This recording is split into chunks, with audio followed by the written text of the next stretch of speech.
Hello everybody, today we are in the Périgord in the village of Saint Genies, a typical village with its stone roofs.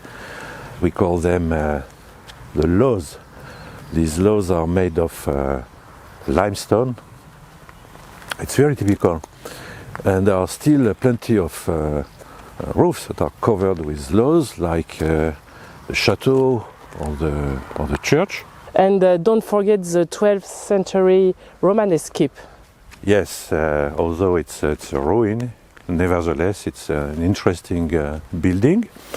But before all, we are here to discover the true jewel of Saint Genies, which is a small Gothic chapel built on a kind of small hill, the chapel of Le Chélard.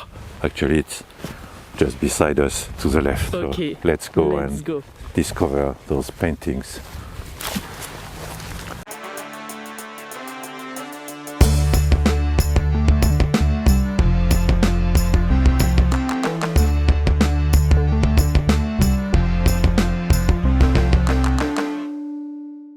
Okay, Bruno, before going inside the chapel, could we go around and can you tell me more about the architecture? Sure. Well, you see that it's a very well-built chapel. It's very massive. You see the very powerful buttresses, but actually there is no decoration at all, no sculpture. Nevertheless, I want to show you an engraving that is going to give us plenty of information about the time when it was built. Okay. Oh, I can see words engraved. Are they Gothic one? Yes, you're right. These are Gothic letters. It's written in Latin. The first lines, Anno Domini 1327, ego Gausbert de Chaminade de Sancto Genesio, ista capellam aedificare feci in honorem, etc., etc. So I'm going to translate into English.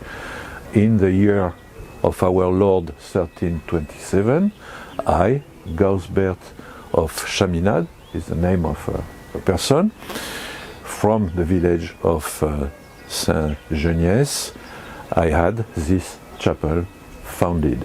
So we know that the building of the chapel dates back to 1327, and that the person, the noble who built it, is Gausbert of Chaminade, and he did that in honor of Jesus Christ, Mary the Virgin, Saint Michael, Saint John, and Saint Catherine. Interesting. So probably we are going to find representation of those characters inside. So let's go. I hope so. Please come in. Oh yes, there are many paintings, even on the ceiling. Yes, there were paintings everywhere actually, but as you can see, many of these paintings are in very bad condition. There were plenty of restorations during the 19th century, but that was not enough. And fortunately, in 1847, there was an artist who made some very interesting representations as he saw them in better condition. And later, in 1898, another person copied all the paintings, which helps a lot to see the difference between the 19th century and the nowadays condition of those representations. The colors of the paintings, they seem like washed, no? Yes, actually it's because of dampness. Many pigments have literally disappeared, but you can still see the sketches left by the Middle Ages artist. You see those red ochre lines? They were meant to be hidden under the paint, but now they help us to understand, to read the representations. Okay. You explained that it's Gausbert who ordered the construction of the chapel. And do we know why? No, we don't know if it's a funerary chapel or is it a wish made by Gausbert. We don't know exactly. Because when I look at the paintings, I can see swords, many swords, knights. Is it a clue for us to understand? Yes, certainly we can understand that this Gausbert was a warrior. He was certainly a knight. Okay. I'm sure it's not just for the beauty. I'm sure there is an organization for the paintings, no? Yes, surely. It's not only decoration.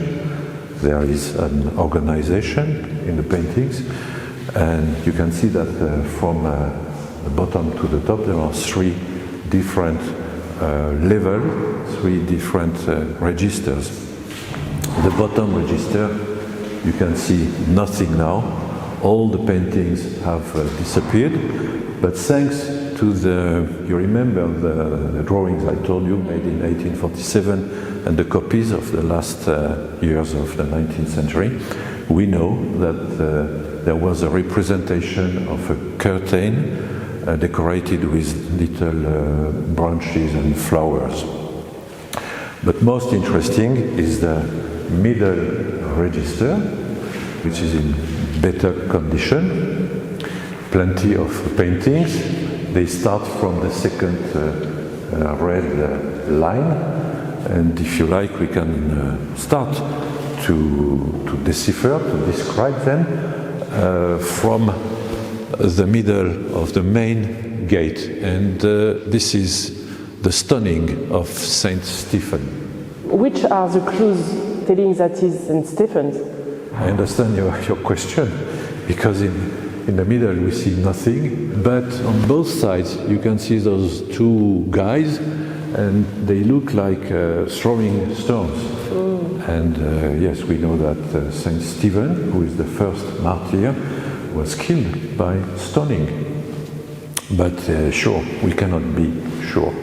Okay. We can start to read those paintings by the left. Okay. I recognize Saint Christopher here. Yes, it's quite easy when you see such a big person and another small one behind. It is Saint Christopher carrying Christ on his shoulders when they cross the river. Okay, so this one is one of the best preserved of all the paintings. You can see a beautiful knight on his horse, and he's killing a horrible dragon. You can see the tail and the bat wing. So many people in France, they think it is Saint Michael, but it's not Saint Michael. Saint Michael, he would have wings, and he would have the halo around his head. No, this one is Saint George. Okay. The next one, I recognize Saint Catherine, no? Yes, why? Because of the wheels. Yes, it is Saint Catherine of Alexandria, and you know the story. She's a young Christian, and she refuses to resign her faith and become the concubine of a Roman emperor, and the punishment is to be killed by a kind of infernal device, those three wheels with claws, a terrible death, but you see that there is the hand of God. God is going to send two angels in order to break this device. You can see that angels have swords. They start to break the wheels, and in their left hand, the one to the right, he looks like having a kind of wedge, and the angel to the left, he has maybe a rope. It's quite difficult to see, a rope in order to kind of stop this terrible device. You can also notice the face of the executioners. They look really in bad condition. Yes. On this one, I see a man, and I think it's a knight because of the sword, and the saint one because of the halo. Yes, you're right. It's a soldier, a saint soldier. Unfortunately, there are plenty of Christian saint soldiers, particularly in the Roman army. There were plenty of soldiers, saints. Nevertheless, this one should be Saint Theodore. Okay. And this one, what can you see? I'm sure it's Saint Paul. Yes. But what is surprising is why he's carrying two swords. Yes, you see two swords, but you remember what I told you about the sketches, the red lines, the red strokes made by the artist, which were supposed to be hidden by the paint. Actually, this is what happened here. You have a pentimento. The artist started to represent Paul with a sword in his left hand. Then he changed his mind and represented Paul with a sword in his right hand, and he decided to put a book in the left hand of Saint George. But the sword to the right was meant to disappear, to be hidden under the paint. Okay, interesting. Okay, this one is it's in very bad condition. Nevertheless, we can understand what happens. In the middle you can see Christ, and to the right this guy is Saint John the Baptist. He's christening Christ with water, and above the Christ head you can see the dove of the Holy Spirit.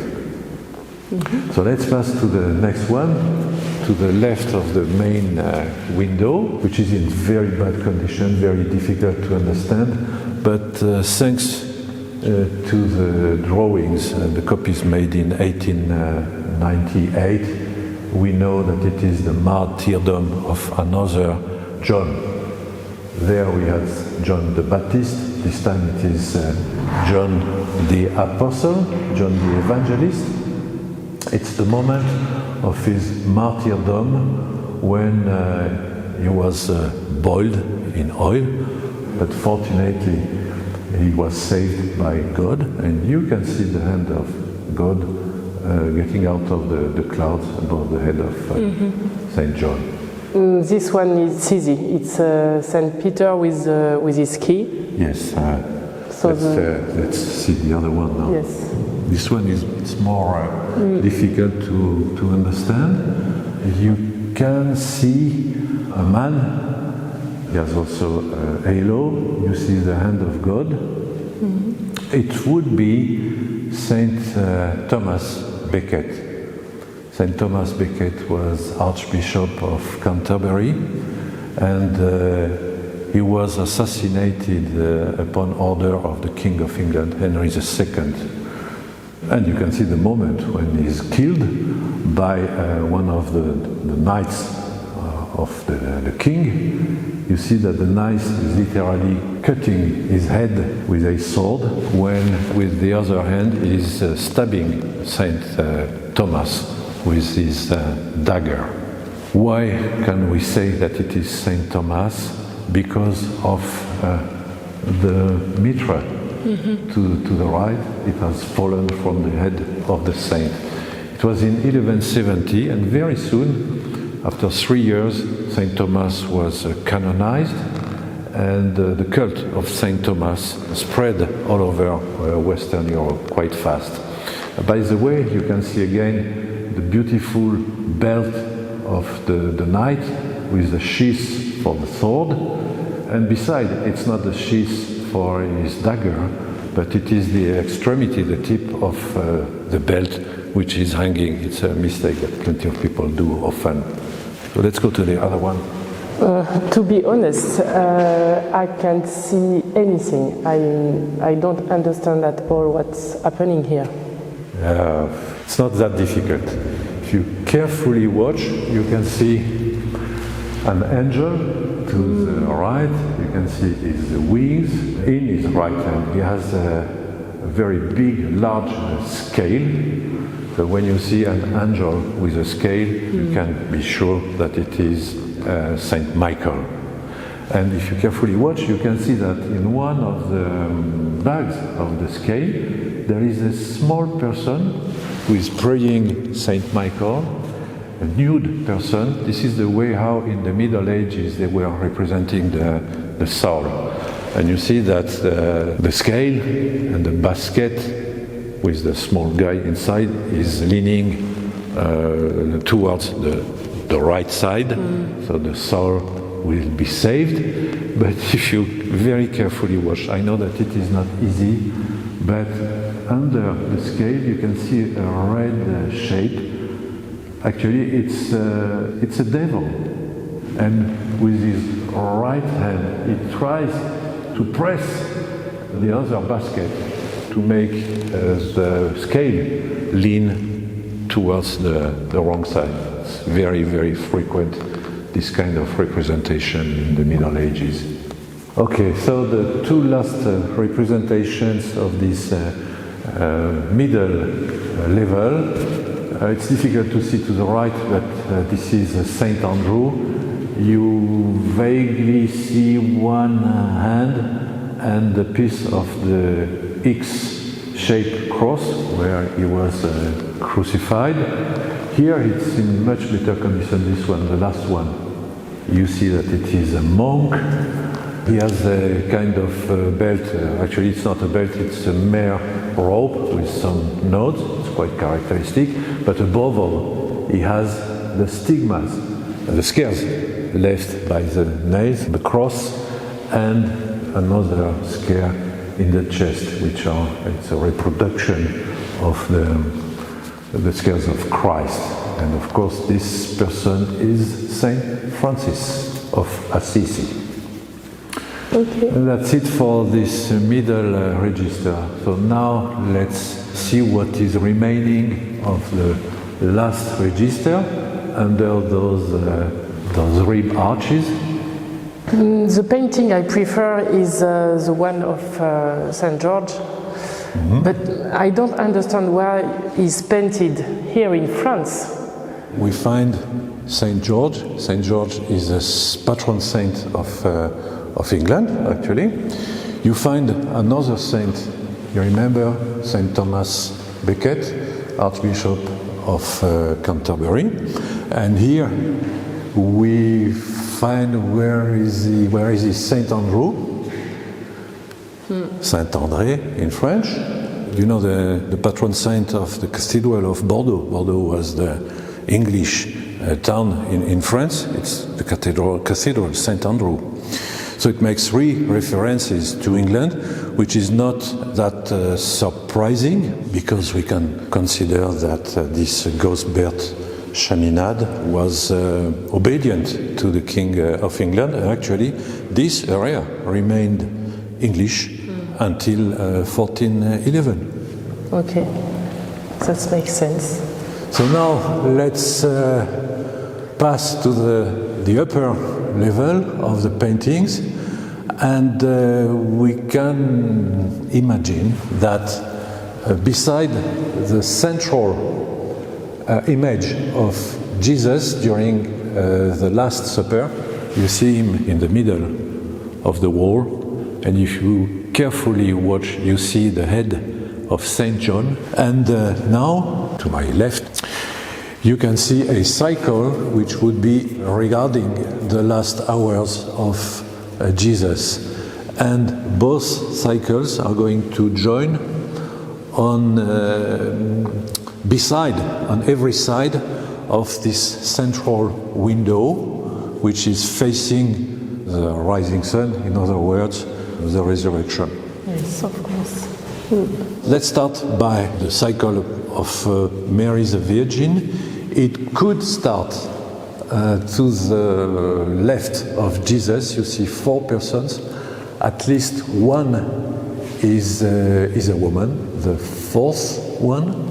It could be the double annunciation of the birth of Mary the Virgin to her parents, Joachim and Anna, maybe. Then after, on those walls, it's quite difficult. Almost everything has disappeared. Perhaps there one thinks that we have the wedding of Mary the Virgin. You vaguely see a woman to the left, thanks to the sketches, and to the right, despite of the kind of crown the guy carries, it could be Joseph. So the wedding of Mary the Virgin. And at last, this time it is for sure, there is here a representation of the Annunciation. You see Mary the Virgin sitting. She has a kind of lily flower in her hand, and the angel Gabriel has entirely disappeared. Sometimes one can still see some feathers of his wings to the left, but it's almost impossible to see. But now, if we are looking to the south wall, we can see some very important scenes of the last hours of Jesus. To the right there, if you carefully watch, you can see the betrayal. You can see Judah is wearing a kind of yellow dress. He's going to give the kiss to Jesus. You see the guards around. In the middle, there is a very narrow scene, which is representing Saint Peter at the moment when he's cutting off the right ear of Malchus.